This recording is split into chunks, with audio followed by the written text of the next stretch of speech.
Hey everybody, how you doing? Spring, I think, has sprung in many places around the country, but um, I always think of it as that time when there's just something in the air that makes you want to set new goals and try new things, right, John? That's right. I Yep, love springtime. The yep. daffodils come up here and the crocus, and it's just one of my favorite times of year. Yeah, I where get, are you? Tell everybody where you are.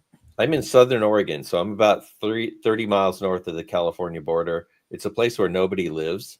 There's like Oh, you live 200,000. there. Yeah. There's about me and Bigfoot. We live here. So about 200,000 people in the two counties that surround where I live. Wow. Well, I live in Rochester, New York. Mhm. Also a really beautiful place, completely the other side of the country. Absolutely. But I like it here. Yeah, I hope you can Um, still see me, Ruth, because on SteamYard my video has died, and all I've got is a white page. Can you oh, still I see can me see over you in things my too? studio. I can see you Okay, in my studio. great. Then I'll just keep going. I can't see you at all. That is strange. Let me see if I can Uh, refresh it. strange. Because I wanted to get started with this. Are you there? Hang with us for a second.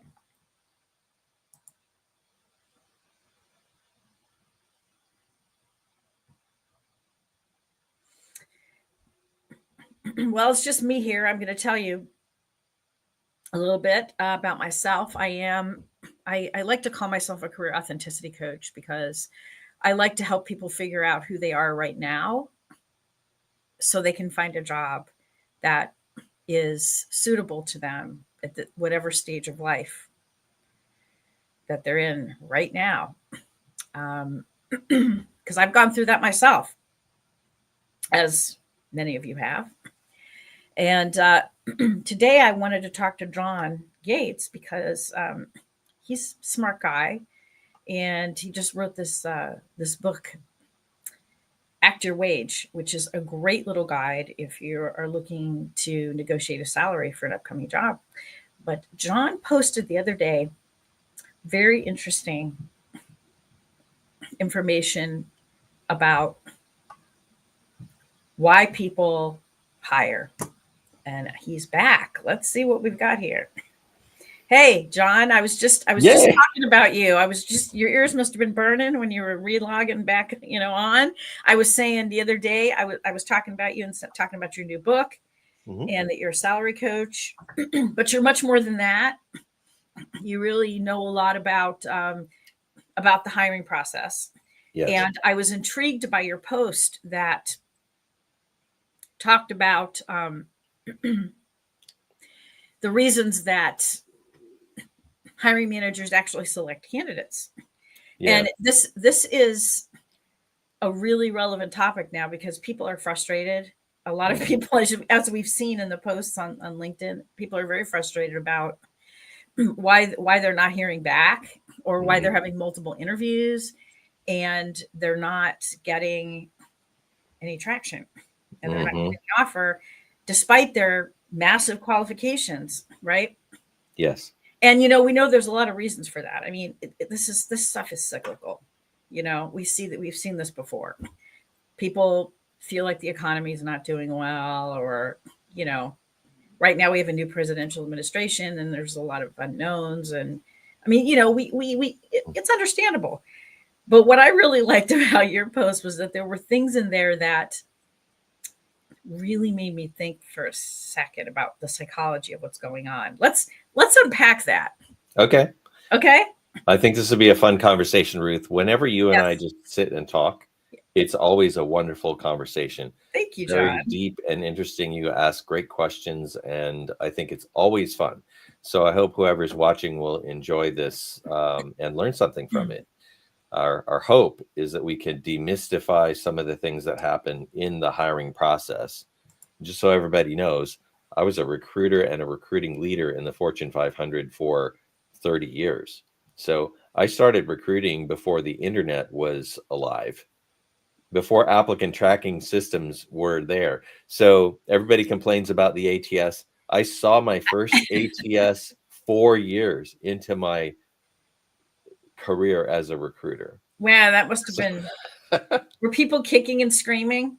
No. We thought, wow, this is a great opportunity to get away from the filing cabinet, because that's what Oh, we had before. We had a giant filing cabinet filled with resumes, and they were stuffed in folders. So I had a folder for engineers, and whenever I got a job opening for an engineer, I would go to that folder that was this thick, full of resumes. Some I got yesterday, some I got 2 years ago. And I would look through it and say, nope, that's a mechanical engineer looking for an electrical engineer. And I would keep thumbing until I found somebody. And if I didn't find anybody, I would just start calling all the engineers and asking them who they knew. I'd call the engineering techs and ask them who they knew. And oh yeah. recruiters today have LinkedIn. That didn't exist either. So Yeah, but the process doesn't seem that much different, even though there's this really the just to say the ATS system, people look at this and they go, oh my God, it's a bot, it's out to get you, it's going to chew up your resume, and like yeah, you'll never see it again. And actually it's in some ways a godsend, because it helps organize hundreds, thousands of documents very quickly, yeah, it's like categorize them. it's an advanced filing system is what Yeah, it is. yeah, but it's a scanner. So Mhm, in many instances with AI built in more and more, that can actually read the submissions to find what the mhm. best ones might be based on what is said on those documents, right? Yes. Yeah, it can do that. The technology isn't really quite there yet, though, Ruth. I've implemented 4 different applicant tracking systems in my career, and I think the technology will get there. It's getting smarter all the time, but really, it has the ability right now to rank and stack people based Right. on the criteria that the recruiter puts in. So if this is required or it's desired or whatever, it'll look at the document to say, this is missing, this is missing, this is missing. And so these ones are the most likely to be a good fit for the job. Now, I will tell you this, speaking as somebody who sits on the other side and looks at candidates all day long, that that technology does not work well. If you I've heard are that. Yeah, so if you're a recruiter and you have this all set up, you'll see that the 99% matches really aren't matches at all because of nuance or soft stuff that's in between the lines that in your head, but it's hard for you to put it into code to look for it. And the same is true. You might find somebody who's a 30% match that has actually got the right mix of things that the hiring manager said that they wanted.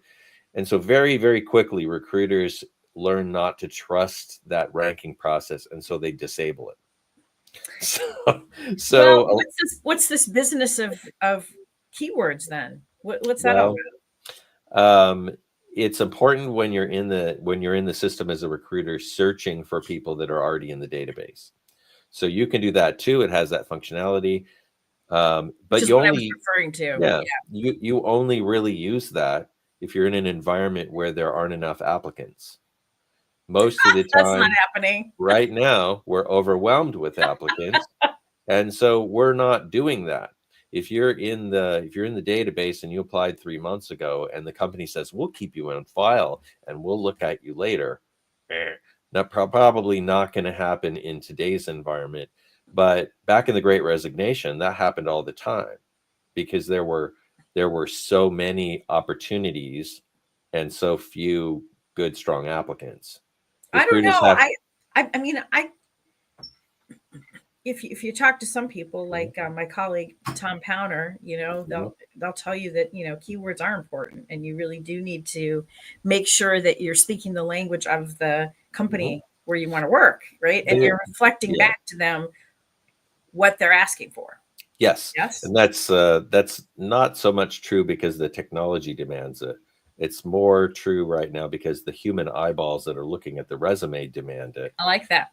And a recruiter, and you know this because you write resumes for people, but I'm a resume reader. So people will look at a resume. A recruiter will look at a resume for about 8 to 10 seconds. And during that time, they're trying to decide, do I want to read this deeper? So all those bullet points that we stress about that are on page 2 or further down, or bullet point number 6 isn't quite clear enough.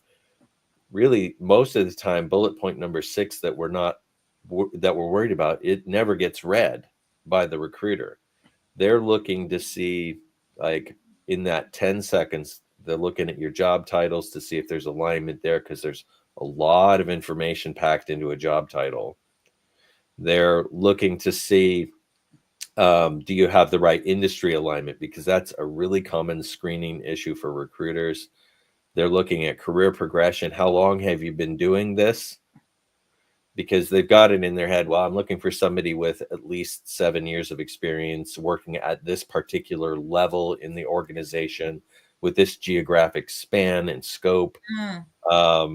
And so, and in this industry or industries, that's what they're trying to soak up in the first 10 seconds.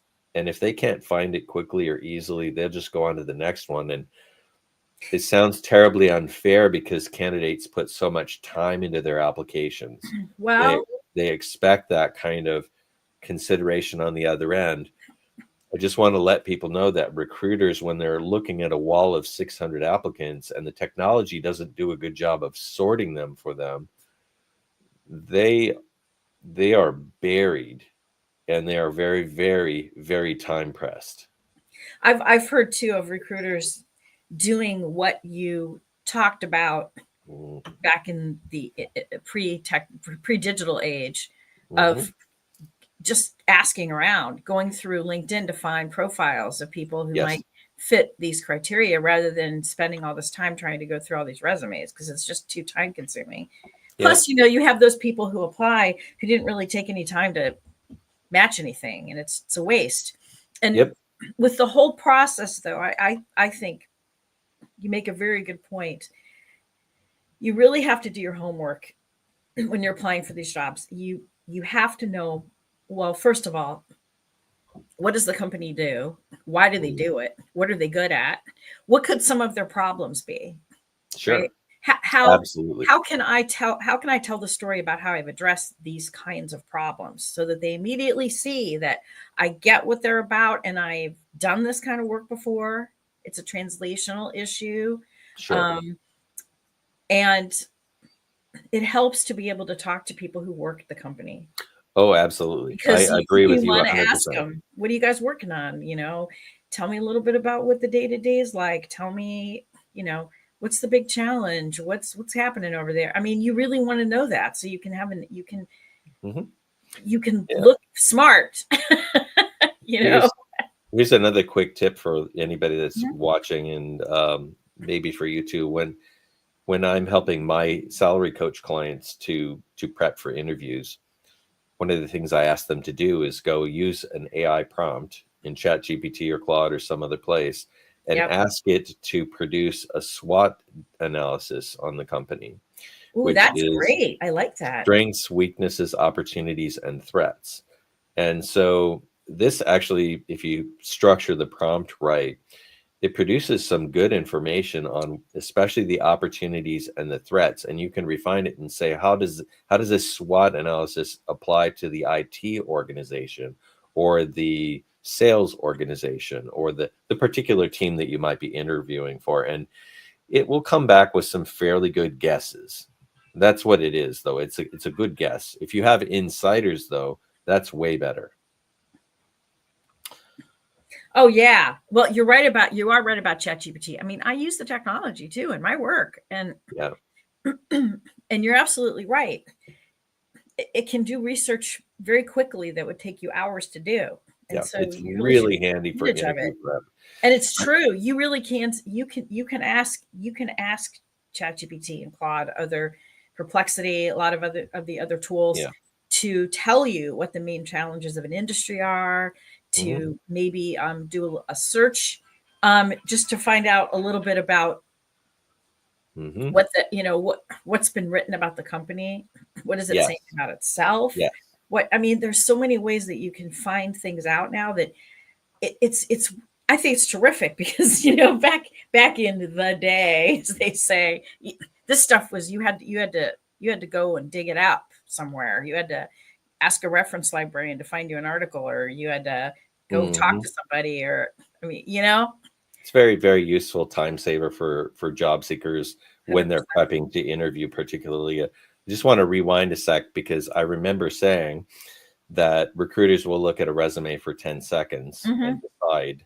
What they're deciding there is not if they're going to share with the manager or if they're going to screen. They're deciding if they're going to do a deeper read. So uh, Yes. having a solid resume from stem to stern is important to get through kind of that phase 2 process.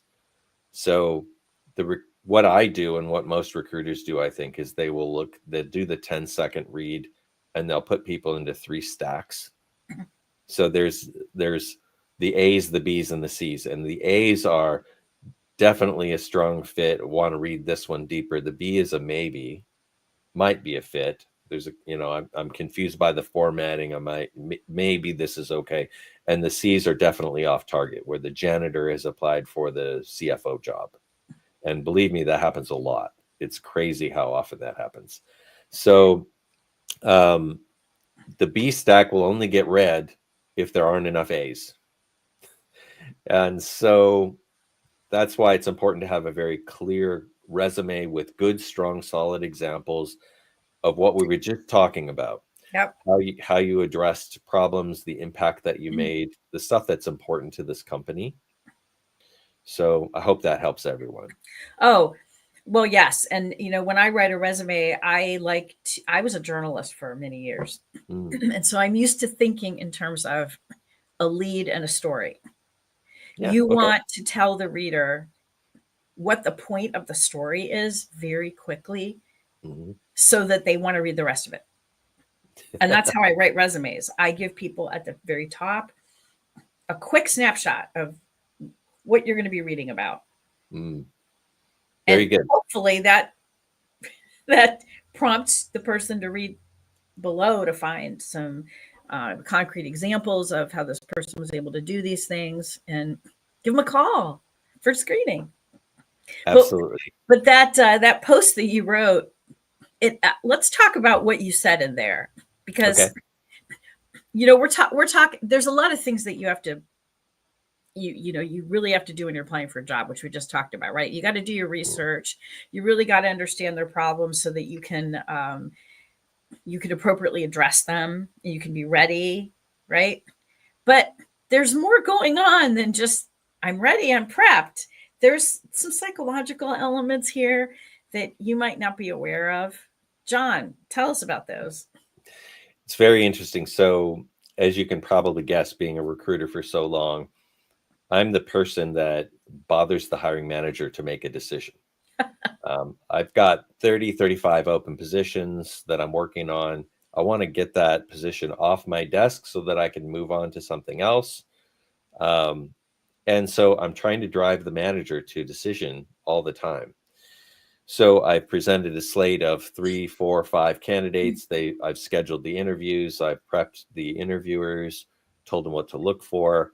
Now they've completed the interviews. So I call something called a interview debrief session, where I want to get the hiring manager, maybe the interviewers together in a room, and I'm going to say, you interviewed these 3 people. Is there anyone you would eliminate immediately, and if so, why? Yeah. And we can then reduce the conversation to the 1 or 2 that are remaining, and then we talk about it. And once they make a decision, I want to understand why they decided to hire that person instead of other people. And And it's throughout those the answers that are very revealing, right? Yes, yes. And I think I wrote this post, which, by the way, I just featured on my profile if anybody wants to go check it out. But it's the truth about who gets hired and why. And I've been thinking about this for quite some time. Hiring is an emotional process for people. And that's what most folks don't understand, because I see angst all over the place on LinkedIn. I see people say, I was the perfect fit and I didn't get picked and I don't understand why. And then I go into LinkedIn and I see the person that they did select and I look at their background and experience and it's like, why? I've got so much more, like I'm so much better just looking at the paper. Well, the answer is there was something that happened in the interview process that that differentiated that person. And I want to speak from the perspective of a hiring manager here for a second. When you are a supervisor, when you're a leader, when you are filling a vacancy on your team, it's one of the most high risk things that you do. Why? Why is that? You have to imagine what happens to a hiring manager if they pick the wrong person. This is always in their heart and in their back of their brain. Even if it's not in the front of their brain, they're worried about making a hiring mistake. It is the worst thing that can happen to them. In some companies, it is very difficult to fire people that aren't performing. You have to go through a 6-month performance improvement plan process. It's extremely painful. It's frustrating. They've probably had people on their team that were difficult to work with or poor performers. That sort of stuff in a hiring manager's life takes up 30 or 40% of their time, dealing with the politics on their team and people who don't fit or aren't getting the job done. Here's the worst thing that happens, though, is that they hired the wrong person, and now their boss starts to question whether they have the right judgment to be a leader. That's very dangerous for them. The team starts to rebel, to say, wow, you picked the wrong person, boss. I'm not sure that we can get behind you anymore. And it frustrates the team. It hogs up a lot of time on the hiring manager's plate. The stakeholders that you're delivering results for, the customers of your function, start to question your credibility, your competence as a leader if you're picking the wrong people. So the opposite is true. If you pick the right person, or a person who performs well enough to fit into the team and do all that, now your boss thinks you're a good judge of people, and it positively affects your career.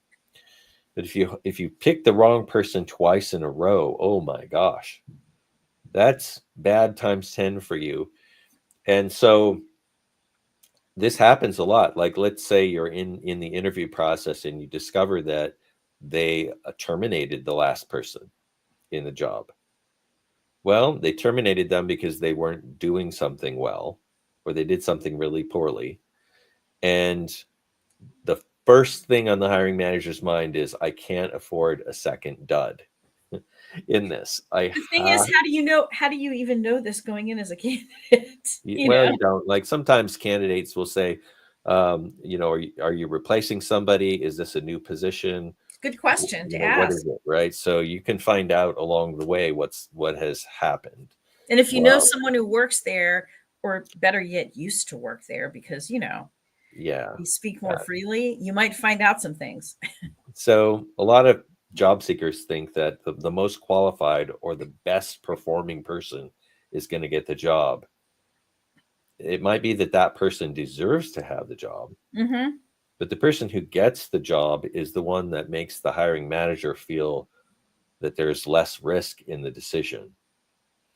And so sometimes the person who gets the job is less qualified, is maybe a middle tier performer. They still have to be qualified.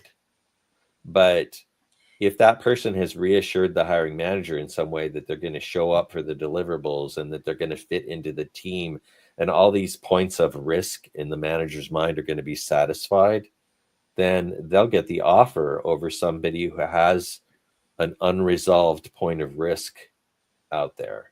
Wow, And that's when some specific points of risk that hiring managers have called out to me in the past is the person's slightly overqualified for the position. And you might think, well, that's unfair. And yes, it is unfair, but here's the point of risk. That manager has maybe hired somebody before who was slightly overqualified, and 3 or 4 or 6 months later, they left the position to go join another company at a higher level role. and you can try to convince a manager that you're going to stay. You have to have a really strong story there. You have to say something like, yep, I've had leadership position before. I found that I really prefer to be an individual contributor because that's where I can make the deepest impact. And, there's some Yes. aspects of leadership that I don't particularly enjoy. So you have to have this, you have to satisfy that point of risk in the mind of the manager. Well, Otherwise, it's going to you nag them. almost have to SWOT yourself before you Mhm. go in there so you can find out what could be the threats, what could be the things that they might question. And I'm just going to say, my husband just got a technical job in Mhm. manufacturing, and he had been a project manager, but he decided that, at this stage of his career, he wanted to go back to doing hands-on work, like, Mhm. that he did at the beginning of his career. Yep. And he he talked about that to hiring managers about how he enjoys that work. He has a great perspective because he's done a lot of different things in manufacturing, but Mhm. he doesn't he doesn't want to run the whole projects anymore. you know. Yes. There are clear advantages to hiring somebody like your husband Oh my because God, they love him. they Yeah. know so much and they have such great perspective, but he was able to dismiss the risk. Somehow, like during the interview process, he was able to convince them that he's serious about working at that level, that he wants to do that. And if you don't do that as a candidate, the manager's always going to wonder, well, am I going to be back to this, fixing this hole in my organization 6 months from now? And am I going to face the criticism of the team and and the uh, and the hiring, my boss? You picked the wrong person. I told you they were a little overqualified and you hired him anyway. And it just puts the boss's reputation at risk, and that's why they're so averse to this. Overqualified also presents a little bit of an obstacle if you're interviewing with peers. Mm. So a lot of interview teams will include somebody who works on the team. And if you're interviewing with somebody who works on the team who is far less experienced than you, but they've got a significant role, they might start to suspect that you're going to come in and take over the informal politics of the team. You're going to be a new informal leader that maybe upset the pecking order to some degree, or things like this. I can Nobody ever says that out loud, but believe me, that's probably in the minds of some people. And there are some folks who come in with a lot of experience and they begin working on a project and they start saying things like, well, over here we did it this way and over there we did it that way, and they start to bring an authority in that's different. It's How do just you a think you could mitigate that in an interview? What do you think you could say Mhm. or showcase, share, or if what do you say to allay those concerns? I think that's a brilliant question, Ruth, and if it were me, what I would do is um, I would say, I'm excited about working with you. I want to support your success. So you have to understand, if you understand that this might be a fear of a person, you want to reassure them. And the strategy about this risk mitigation is reassurance. You have to try to understand what the fear might be and then reassure them that it's not going to be an issue. So I work really well in a team environment. Let me tell you about the last team I worked in, and you can then describe an example of how you helped other people in the team to be more successful, to get their goals. You elevated their status. Um, Yeah, you- that's good. Things like this. So if their fear is that you're going to come in and be this new informal leader and upset the pecking order, you have to describe that no, you have a history of making the people around you more successful than they were before, and you're going to help them in their careers, and so on. So it's a difficult touch and go that you have to play here. But we've talked some about overqualified. Job hopping is Oh, another perception of risk. Yeah, let's talk about that, because Mhm. my perception since 2020 has been that gaps are not necessarily a terrible thing anymore. Mhm. I mean, I think that human beings who hire are coming around to, accepting that things happen. Mhm. I mean, I am seeing, and maybe it's because of the age group of people that I often deal with, that they have taken breaks to take care of their parents and come Yep. back to work. But then you But also have those times when a job doesn't work out after, I don't know, less than a year, and you leave. I mean, of course, tell me how that's a concern and what to do about it. I think I think it's important to know what's going on in the mind of the resume reader at this point. So if they see a resume with a lot of short-term stints, maybe you had a good chunk of time. You had 5 years here and 7 years there and 4 years at the next place, and then 1 year, 1 year, 1 year, 1 year. Um, there is a lot of grace given. I think during COVID era, there was a tremendous amount of disruption. No. People lost their jobs, so I think that's an easy one. But the reader has an imagination, and when they see that, their imagination creates the story before the person even has a chance to open their mouth and explain why. Yeah, it's like when Uh, you meet somebody and they'll give a detail about something about themselves, or they mhm. present themselves in a certain way, and there's Yeah. no background. Your mind is automatically going to fill in what you think the story is, Yes, yes, right? and the same is true for a resume gap that's Oh yeah. unexplained. They do the same thing, right? So, um, the hiring manager gets this resume. The recruiter says, I talked to him. They're really strong. You should talk to him too. The hiring manager sees all this stuff. And if they're very risk averse, like we just talked about, they're thinking, well, maybe it's a waste of my time because maybe they're a poor performer and that's why they've bounced around. Maybe they didn't like it. I've actually heard people explain to me this way. They said, John, I'm not sure that they have 10 years of experience. What I think they have is 1 year of experience repeated 10 times. That's a valid concern. I mean, So, I'm just going to say, yes. So I think you have to be that sort of issue might stop you before you even get an interview. So you might have to figure out in a cover letter how to do that, or maybe explain it in the resume somehow, that these were contract jobs or yeah, something like that, that's right? right. This is the thing about resume writing that people Hmm. don't really understand, is that this is about more than just, I know what the requirements for the job are, and I know there's a bunch of keywords. And so I'm just going to go to Yeah, Chat GPT and I'm going to say, I'm going to tell you some stuff about myself. I want you to read this job ad and make me a resume. Well, the thing is, you're going to get far, you're going to make some progress with that, but then there's going to be all these other things that you have to figure out your story. I mean, it's yeah, not, yeah, yeah. it isn't just a matter of like, here's a list of stuff, and then you have a list of stuff, and let me match your list with my list.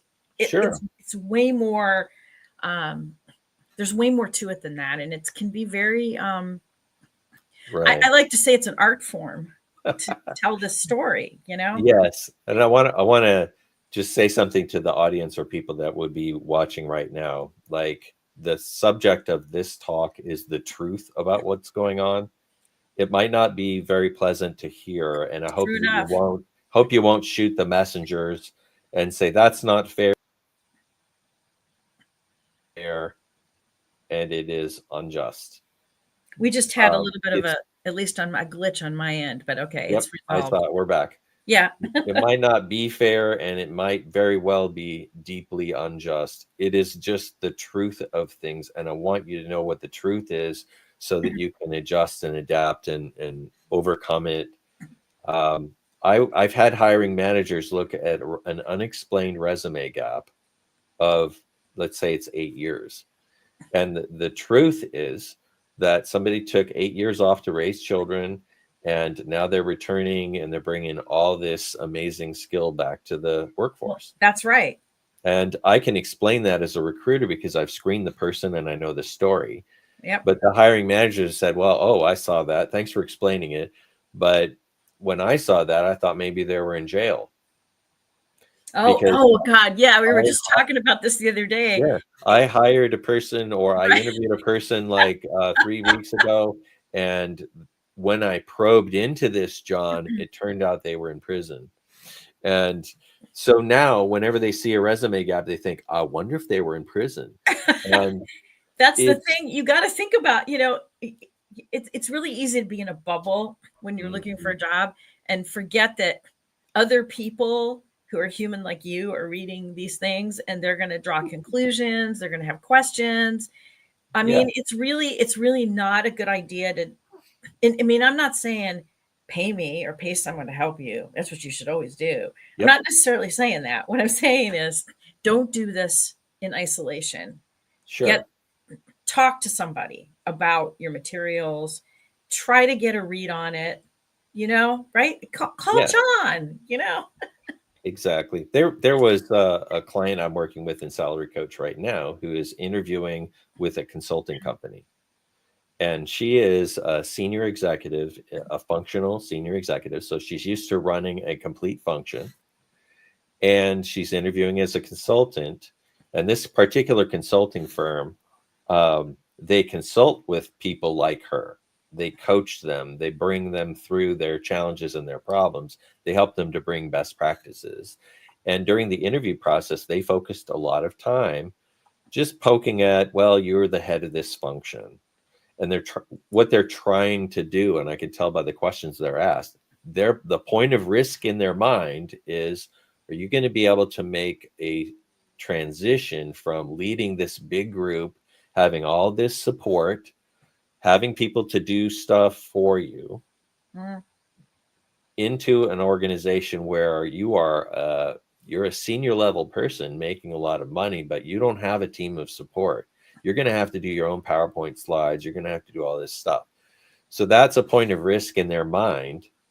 And she is a very talented person, but she has to reassure them that she's comfortable in an environment where she doesn't have all that big company support. And this same thing happens like for candidates who are used to working for large organizations, and now they apply for a small company job. A small company has smaller budgets. They wear more hats. They're not used to having it. People that are in leadership in small companies don't have an army of minions to go do all this stuff. And that's why people from large companies don't get interviewed at small companies, because of this fear that they won't be able to make the transition. And the same is true, small company to big company. It's true if you're a government employee right now, maybe affected by some cuts. There's a lot of layoffs happening in the federal environment. There is a perception in the private sector that maybe the public employee population won't be able to make the pace or the values transition to the private sector. And I've heard this 100 times. I used to work in defense contracting, and it's a publicly traded company, very fast paced and all that. And I've presented very strong candidates from the federal workforce. And they've said, well, John, I'm just not sure culturally that they'll be able to make the shift. And so if that's you and you're in that situation right now and you want to make the transition to the private sector, your resume should scream that you're used to fast paced, that you're used to demanding deliverables, that you're making an impact. You have to address that potential risk point in the hiring manager's mind, like right up front. Well, yeah, that's extremely critical. Mm-hmm. It's also critical to show that if you've been in an industry for a long time mm-hmm. and you've risen up through the ranks, and now you're looking for a higher level managerial level job, that you don't present yourself as one of your team members. on the Yes. resume, that you progressively show in your job, in your list of accomplishments for each job, that you have taken on more Hmm. responsibility and risk, and you have achieved at higher and higher levels. You got to show this in the resume story, in the resume history. So as you can, it's not just about, I'm going to list all the stuff I did here and all here and here and here. Yes. It really, it is a story in a way, not like a novel, that you would read, but it's a Hmm. particular kind of a story. The other thing is that, I don't know, the ageism too. You and I started Yep. talking about that the other day as well.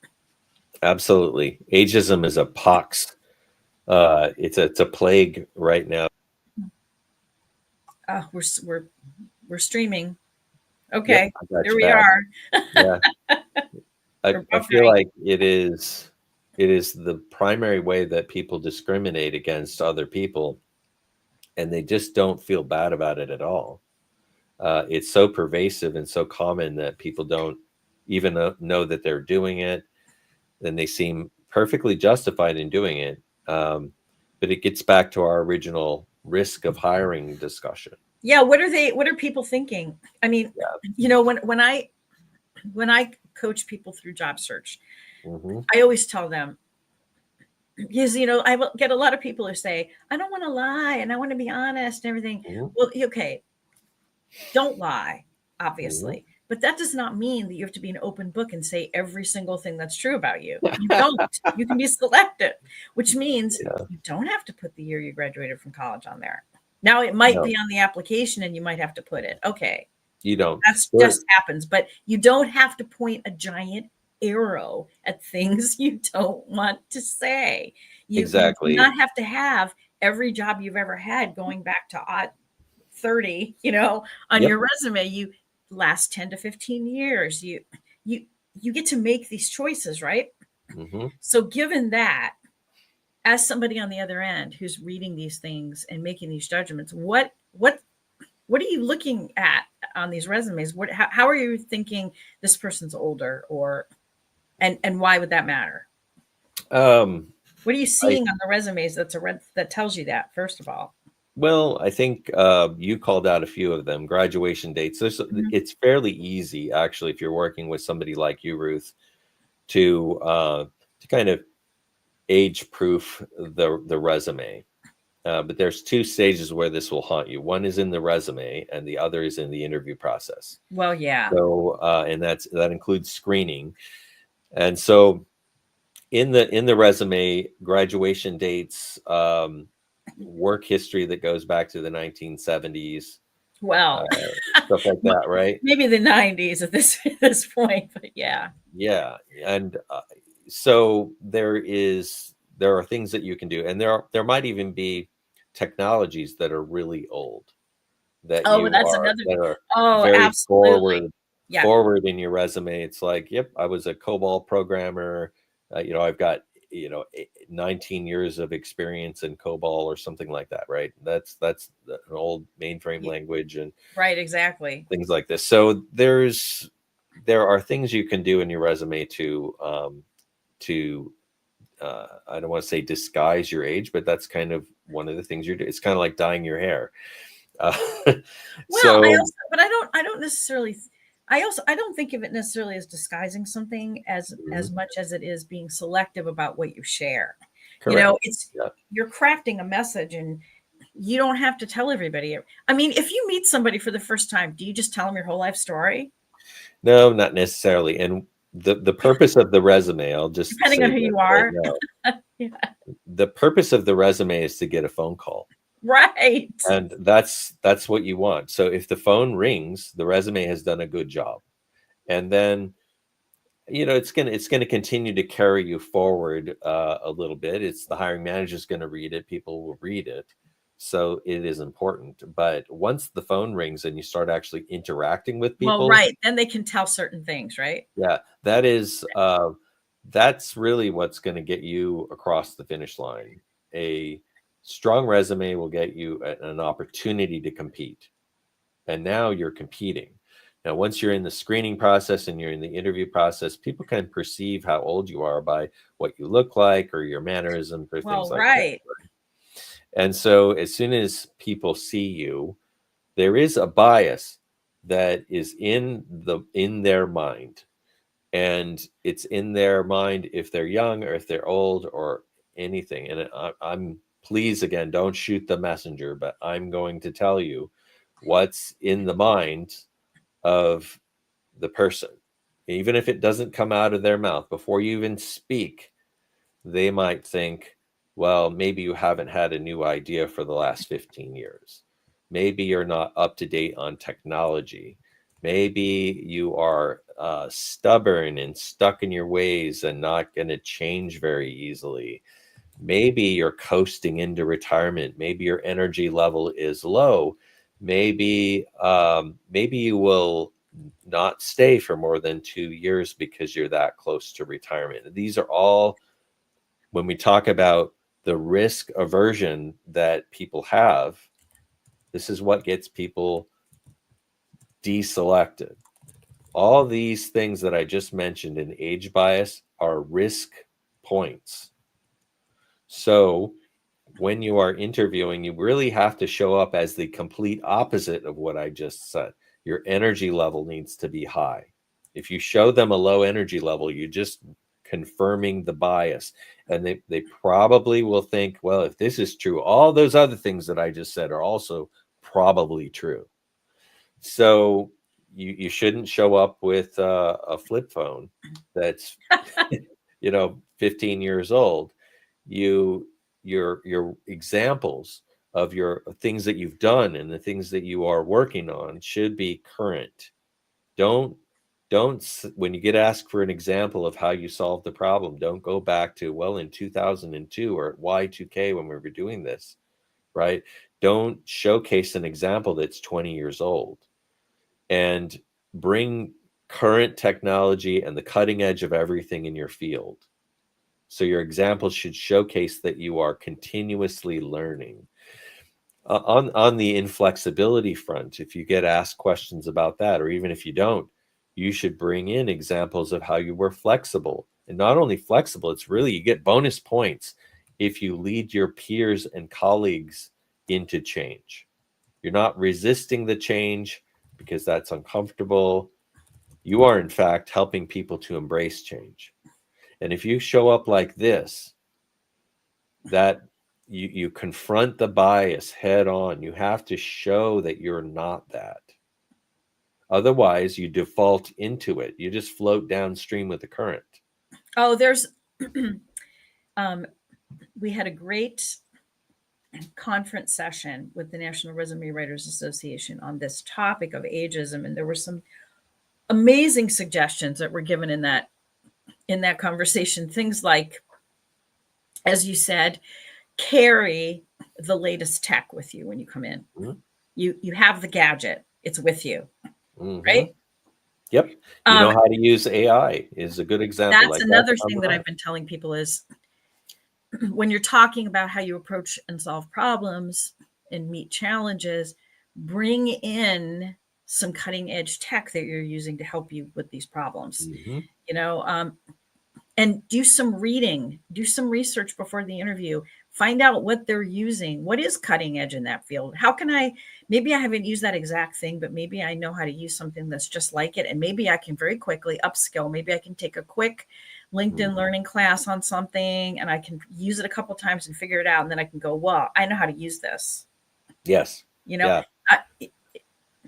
So I want to transition here real quick into something else, and that is this idea that risk aversion is driving the decisions. I don't want to make a hiring mistake. I'm trying to avoid that. This explains a lot of behaviors that frustrates job seekers.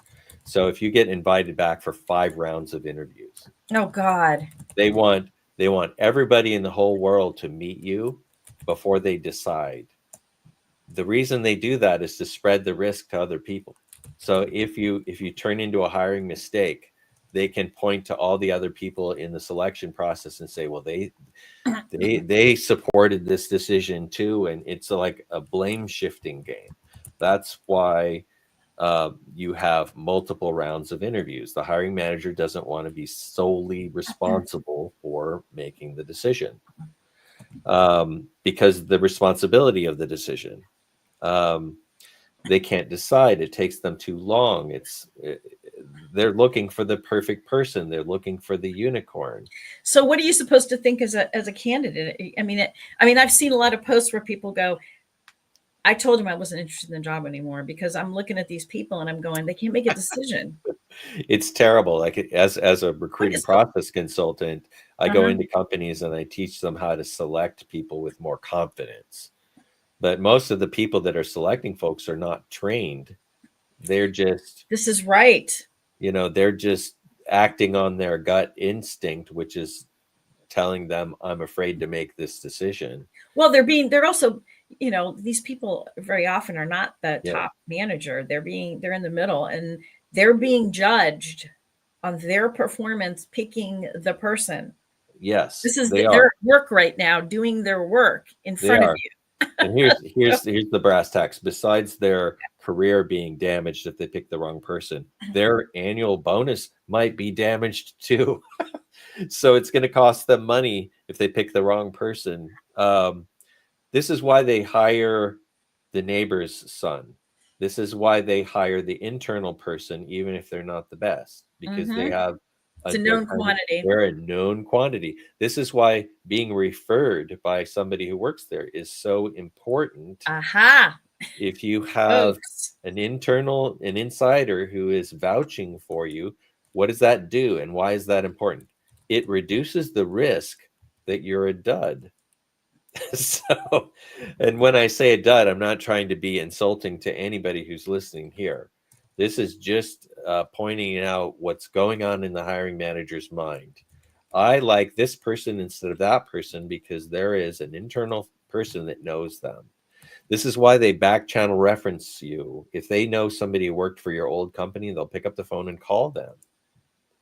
There's all kinds of dysfunctional behavior that comes from this risk aversion mentality. Mm-hmm. Life would be a whole lot better if companies had a culture that allowed for hiring mistakes, because then managers would be able to hire faster. They'd be able to focus more on who is potentially the highest performer, and they're not going to be so punished by making a mistake.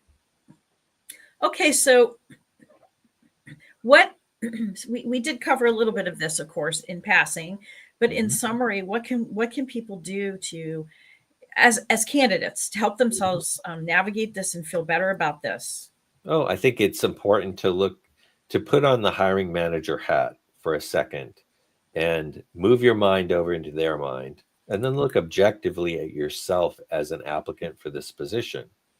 Get out of self-advocacy and try to think of it as, what would the hiring manager think if they saw this resume or if they met me?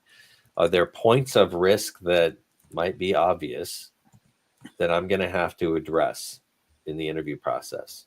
And then you have to think about how you're going to do that. You can do it in your examples that you give. You can do it in how you show up, like your energy level, your enthusiasm, things like this. If there's a gap in your resume, you should probably be ready to explain that.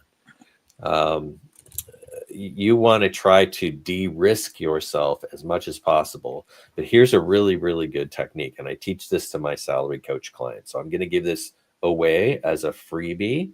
All right. They usually will have some big fear related to the position. And you can just ask them point blank. And this works for hiring managers, peers, or anybody else. You can ask, what happens to you if you pick the wrong person for this? Not what happens to the company or what happens to the team. What happens to you if you pick the wrong person for this? You mean if you're pretending you're the hiring manager or the person making the decision? If you're a candidate interviewing for the job and you get a chance to ask questions at the end, don't waste that time asking curiosity questions. My gosh. Ask that question? You want to say, Ruth, we've been talking about this job for a while. I can tell it's an important role. I'm just curious, what happens to you if you pick the wrong person for this? And then they might tell you, well, the project will be late, or the team might not hit its goals. or something like that. And then you can say, if the project might be late, you can say, well, how expensive is that problem?